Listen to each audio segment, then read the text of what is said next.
On Dave McElhenney's Alberta property, water is just spring.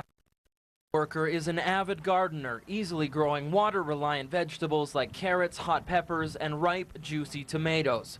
For both him and Gary, the contrast from his flourishing garden to the arid Kenyan desert is a jolting reality.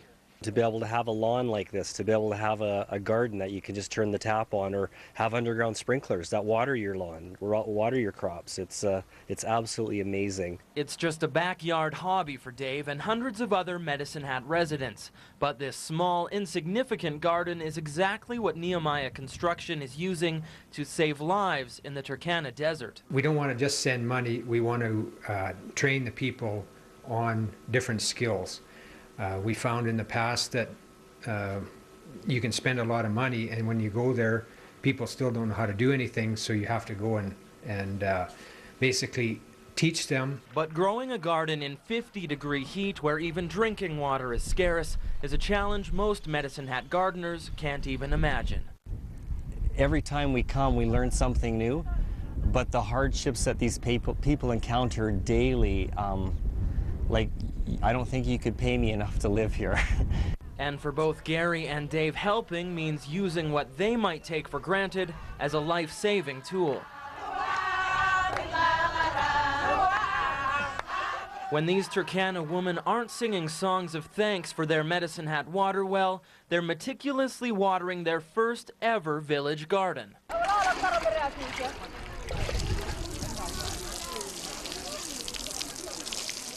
These plants are only a few days old, but with water pumped with Medicine Hat dollars, they're already beginning to sprout. To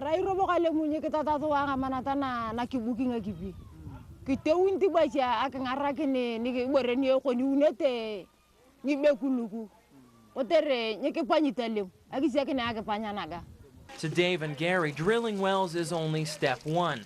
Teaching how to use the water is step number 2.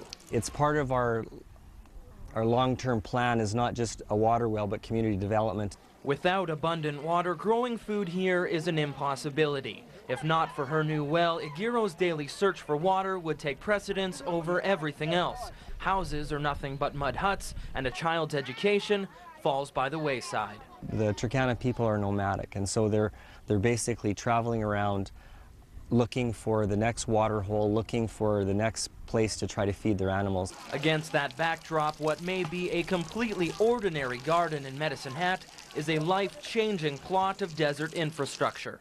So if we're able to bring water to them in certain areas, they will start to build a community around that well, and soon you'll see the schools coming and even a store. To see just how much difference these sprouting plants can make, you just have to look a few kilometers away. Veronica Adipo is busy working the ground in her 6-month-old garden. Thanks to another Nehemiah water well, her plants are flourishing. In a place devoid of moisture, even this watermelon is growing. To see how much the crops are flourishing, I'm pumped, because this is what we need to do. This is exactly what we need to do. Lady's finger. Veronica is growing everything from medicinal plants like lady's finger to pumpkins, plants springing from what used to be just dust in the desert sun.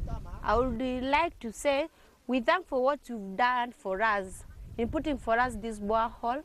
It's only because the water, there's abundance here. And so not only does it to bring nourishment to the people, but now they're able to grow crops, and this is exciting. Once they have water and soil and some seeds, we supply the seeds and stuff, they can start to take care of themselves, and that's the big change.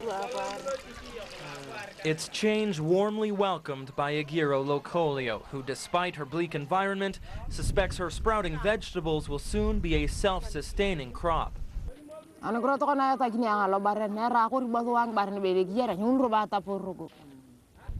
It's just amazing to see from a dry, desolate place, and all of a sudden you can come and you see fresh vegetables growing. Turkana's transforming reality really hits home with both local humanitarians. They have made major sacrifices, spending thousands of dollars of their own money to get the operation up and running. Despite all that work, both men acknowledge things rarely go as planned. The emotions that a guy goes through in a day can be from brokenness because of what you see, the poverty that you see. Sometimes the frustration of what we have working through situations of, you know, we have a drilling rig and we might have a breakdown, and then we're trying to make this thing work, make the project work, get supplies in. It's a profession both men describe as a battle, one that leaves them beaten, drained, and even in tears. Yeah, I have to say that I didn't think it would affect me so much, but the first time I did see water coming out of the ground, out in the middle of the desert, I was really choked up. I just couldn't believe that